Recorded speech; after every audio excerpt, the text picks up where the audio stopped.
Pace car is off. We're ready to go green here from Atlanta Motor Speedway for the second time this season here for this plate style newly repaved circuit here as Kyle Busch leads the way down into turn 1 for 104 laps around Atlanta, stage 1 being 25 laps and the same for stage 2. And immediately Kurt Busch going to get the elbows up and look up the inside, but Jay, we know right now it's 104 laps, a lot of racing here in Atlanta, and every single one of these laps we could very well see the potential for a big one to strike here today. Brother versus brother at a track with a green wall. Where have we seen this before? Now it's actually Denny Hamlin who takes the 3 wide into turn 1, and now they're 4 wide behind them for just a moment. Gets back to 3 once again. Truex to the inside as well. Kyle Busch shuffled all the way out to the outside. He was battling for the lead just a moment ago with his brother. Now it's Denny Hamlin with the lead, Gary, and Kevin Harvick fighting Diz inside.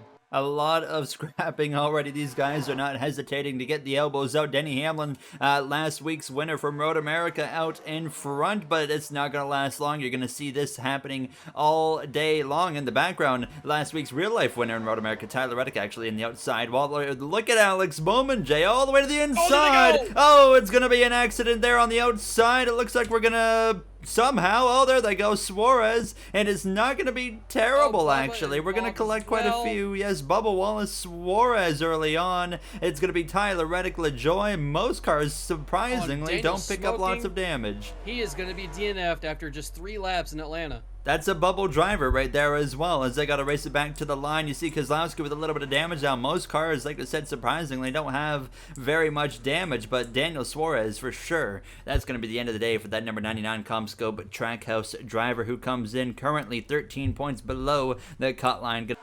Here's a look at what happened here. You're going to see Ross Chastain and Kyle Busch come together down into turn 1. Bowman, Truex, Keselowski, Kurt Busch, many drivers involved. Suarez gets turned, and then other cars start to pile in here, and it could have been a lot worse than it was. Kyle Larson with another piece of it as well. He's been having some rough luck this season, as you see the other cars like Bubba Wallace and Corey LaJoy get involved, and Noah Gragson in the 16 as well. Going back green with Joey Logano out in front, and Jay, we have already seen chaos strike here in Atlanta a little bit earlier than I think we expected, but not surprising considering how congested everybody was. There you see Denny Hamlin just coming out now, 2 laps down for him, last week's winner. But Jay, we saw a couple bubble drivers taken out. Suarez, who came in at the first car out, Almirola is as well out of this race, and he only comes in with about a 40 or so point advantage over actually Daniel Suarez. So, you know, if you're Daniel Suarez, you're probably really happy that Almirola got taken out in that mess as well. Yeah, we only surprisingly had 2 drivers get DNF'd in that crash right there, and it was unfortunately 2 drivers fighting for the bubble. We're about to go 4 wide for the lead. Elliott. We might be crashing for the lead. Logano into the wall somehow. They all survived. Chase Elliott stuck his nose in where it didn't belong, forced it 4 wide for just a moment. That made Joey Logano get into that outside wall heavy, and he's lost a bunch of positions. Joey Logano won last time out here in Atlanta, and it was actually you could kind of say it's like a freak incident kind of win. Actually, it looks like we're coming up on a very slow number 11 of Denny Hamlin. Jay, that is going to be a bit of an issue for these guys, and it nearly was there. Perfectly. I think that's the best I've ever seen the NRAI handle a car. Oh my, everybody's just luckily splitting him. That's the best I've ever seen them handle one of our slow AIs, except for his employee of Bubba Wallace. Oh, Byron might have gotten the outside wall right there with the 78 of BJ McLeod. So that's actually, there was a little bit of issue stemming from that Denny Hamlin car there, almost for Kyle Larson as well. But my goodness, Gary, look how far off the pace he is. We're going to have some lap cars to deal with right away. Oh no, they're going to maybe split Denny Hamlin and have to split Brad Keselowski immediately after. We just got the pack gathered back up, and actually they don't split Keselowski. Keselowski's going fast enough to where he's not immediately getting ran over, but Hamlin is still getting ran over. Now he's holding up Joey Logano. These two aren't the best of friends. You know Hamlin's going to have no issue holding him up, but up at the front is still Brad Keselowski. I think also hold these guys up as well. Chase Elliott has right now not got much of a challenge from behind at all from Cole Custer or Ricky Stenhouse Jr. or Austin Dillon. He's just got to block either lane that the Custer decides to go to here, but he's not actually going to make a move at all. He might just stay right behind Chase Elliott and stay in second place and accept that as his result in stage number 1, as he will. Chase Elliott gets a stage win once again at the Super Speedway in Atlanta, and Cole Custer, Austin Dillon, all those guys, they got a really good finish there in stage 1, Gary. That's a lot of needed points they need. Ready to go green for stage 2. Chase Elliott is once again out in front. Your stage 1 winner, now the most stage wins of anybody this season, 7 to be exact for the driver. That's a little ways down the point standings. Elliott he's won the most stages. You would think think he's up towards the top, but he's not even in the mix for the regular season championship after especially early season struggles for that number 9 of Elliott. Although he got his first win of the season, first and only win of the season, actually, was at Las Vegas Motor Speedway. And Jay, it's surprising to see this guy that's won now 7 stages and has been so strong at points in these races. He's only got 1 win on the season. And look who is battling right behind him for the lead, Gary. It's Cody Ware. Have you ever? Somehow he has climbed up through the top 10 and is now in second place, trying to fight Chase Elliott for the lead. Might take him too wide as Cole Custer's continuing to have problems. I think that's the second time he's been in the wall since we got restarted for this stage number 2. And here's Cody Ware fighting to the inside for the lead, Gary. He might lead this lap from Chase Elliott. We absolutely need this caught on camera because I don't think we'll ever see it again. Cody Ware comes through to lead the lap here in Atlanta Motor Speedway. I know someone, a part of our community, that would be very happy to see that. That is Sanok. But Cody Ware still continuing to lead this race, which is something surprising to say. Oh! I thought he was about to actually choke it away as I was saying he was leading this race. He's not going to be leading anymore, but luckily he's still moving at least, and Denny Hamlin this time is causing a bit of a bigger issue than we've seen him cause before, but still they're so far able to just split him. Yeah, they're able to navigate around him there on the both sides up there. Harvick turns his teammate. Oh my goodness, Stenhouse. Blaney is not Ryan, is Cindric, and Hamlin might get a piece of it. Oh Lord, Kyle Busch, and no, I hope that DNF's Denny Hamlin, but I really hope he's not in this race because I think he's about to be another 5-10 miles an hour slower. Another crash strikes there, and it was we caught onto it too late by Jay. No matter what caused that. Here's a look at what happened between Kevin Harvick and Cole Custer. They just kind of come together right here. Harvick's trying to get back on the track, turns the 41, and he's going to go up into Stenhouse Buscher as well. You see Cindric, Gilliland, Burton just barely avoiding Kurt Busch with a big hit. Bowman as well, McLeod, Timmy Hill, Kyle Busch, the 6 as well as the 20 barely get pieces of it there. Big hits for some drivers. Kurt Busch with smoke pouring out of the back of his car. He's going to be done for the day as well. Cody Ware is doing the unthinkable here. He leads another lap. I think that's his 3rd lap led on the day. Chastain up the inside for Trackhouse. The only Trackhouse car left in the race, and the only one locked in the playoffs right now after his Sonoma win in a crazy Sonoma race that was. But I mean, look at that. Cody Ware is able to hang on, and it remained clear. Fortunes, and he's climbing his way up the points a little bit, but there's actually Cody Ware getting shoved to the outside. Might get shoved 4 wide. We might just be 5 wide momentarily, but it is 4 wide as they into the corner. Oh my goodness! The lead. Everybody up front just crashed again. And it's only going to be 4 car.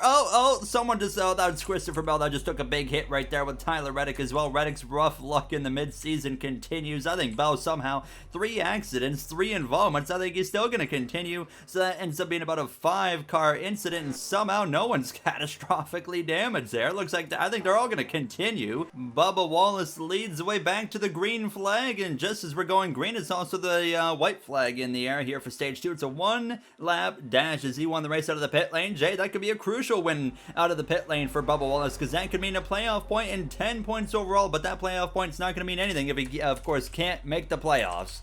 Especially when they go 3 wide right behind you, and that allows Bubba to actually break away for a moment with just Briscoe, but then Briscoe goes to the inside. He has the preferred lane. Bubba Wallace might have just gotten caught up by Briscoe. He did. Chase Briscoe is going to steal this win in stage number 2 after losing the race off the pit lane. And Chase Briscoe is your stage winner. Back underway for the 3rd and final stage here from Atlanta, and Justin Haley leads the way, and Justin Haley all the way down through. Greg Biffle actually remained on the racetrack here, and Bubba Wallace on back did come into the pit lane. So now we have a little bit of a differentiation when it comes to strategic decisions here in this final stage, which is 50 laps to go here, Jay, in Atlanta Motor Speedway, and we're still going to be dealing with some slower cars, and it didn't take long for Michael McDowell to take the lead of this race. But Jay, we look now, I mean, as the final stage is finally upon us here in Atlanta, we got to, of course, bring up the possibility of a win and you're in kind of deal here happening with Michael McDowell out in front, as well as you look back, you got Gralla, you got Gregson. They're not full-time, so that wouldn't change anything. But as well, you can't rule out, say, the 42 of Ty Dillon. Chase Elliott's going to make a pass on Michael McDowell in that 34, and I mean, look how clean that is for the 9. I mean, that car, as chaotic as this day has been in a stage 1 for Elliott, his car is still in pristine condition here, and I mean, there's a few cars on the grid like that as well. Martin Truex Jr.'s got no rear bumper on that thing. He's up into the top 5, gonna lead to the top. Chastain's kind of in the middle. Oh, he's in the wall. Elliott's in the wall. I mean, surprisingly, it's not gonna hurt him as bad as it could have, but he's gonna lose the lead out of it. Here comes Bubba Wallace to the inside. Oh, this is gonna be awkward. Oh my goodness, and you know what? I think we're lucky that it was Chastain in the middle there behind that 66. McDowell's in the wall. Truex with a close call in the back, and Jay, that 23 is positioning himself to perfection now, up into 4th place, and now maybe about to move up to 3rd if they can cycle through with Harvick with 3 cars on the inside working together. Well, all of a sudden, after that, it's 4 cars now battling for the lead of this race, and it's Chase Elliott immediately back to the inside of Justin Haley. The speed is there in that 9 car, but the 23 also has some speed as well. We haven't seen Bubba Wallace battle for the lead since the end of stage number 2. He's finally back up here again. Pit stops underway here under green flag conditions. Chase Elliott is in, and so is Kevin Harvick now. Jay, I mean, you look at the amount of laps left. There's just under 30 laps to go in this race. Where is he going to cycle out? Justin Haley as well. Where will he be? Chase Elliott, though, going to be, for sure, your net leader on the exit of turn 2. And Bubba Wallace trying to make his way past that 31 now of Justin Haley as he heads down this backstretch, pushing that number 4 of Kevin Harvick. And look at that speed of the 5 car, Jay. Kyle Larson's actually, he's good. yeah, he's not that slow. I mean, he's certainly not, you know, making it too difficult for these guys here. It looks like there's enough pace in that car. Might be a little bit down because here goes Harvick to the inside. They definitely can blow by him. McDowell is right now also possibly just biding his time a little bit. He doesn't want to make the move maybe just yet.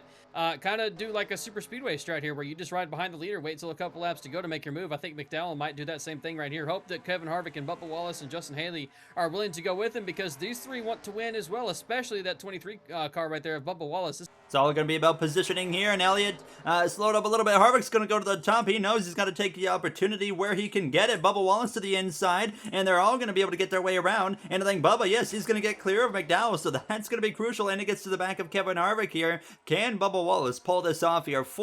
3 laps to go. 1 lap to go in Atlanta. White flag in the air. Do they get to the 6 of Keselowski? I think they're going to be okay, but it could be close.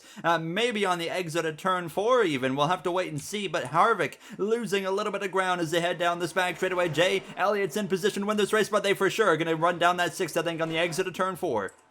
Bubba is the closest we've seen him to Kevin Harvick, but Harvick is the furthest we've seen him from Chase Elliott, and Chase Elliott still has a pretty good gap as they come through turn 4 to grab the checkered flag. Chase Elliott has no challenge at all, doesn't have to deal with the 6 car, and he gets his 2nd win of the season. Chase Elliott back to victory lane once again.